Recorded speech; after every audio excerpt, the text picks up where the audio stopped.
Welcome to AJ mysterious videos. यह जो मैंने अब तक सबसे भयानक सजाओं में से एक देखा है वह है स्कैफिज्म।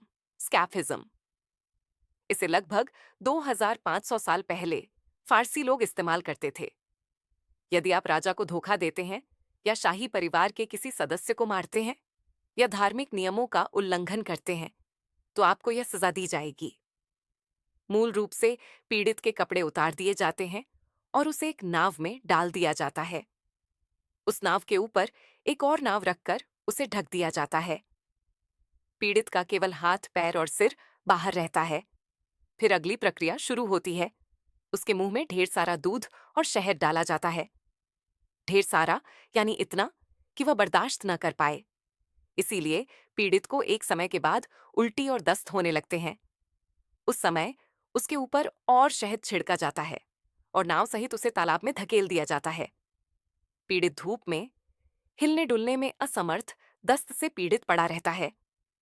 उस समय शहद और दूध की खुशबू से बहुत सारे कीड़े आने लगते हैं। धीरे धीरे वे कीड़े दूध और शहद के साथ साथ पीड़ित को भी काटकर खाने लगते हैं।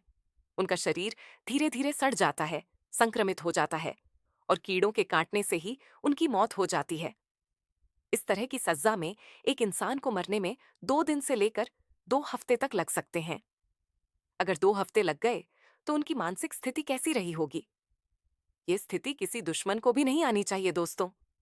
एक तरफ भूख, प्यास, दूसरी तरफ धूप, अंदर संक्रमण, बाहर कीड़ों का काटना। सोचकर ही अजीब लग रहा है दोस्तों।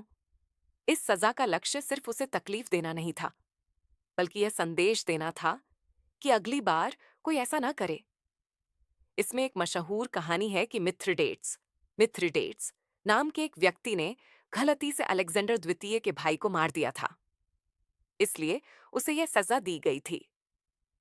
क्या आप जानते हैं कि उससे मरने में कितने दिन लगे थे? 17 दिन।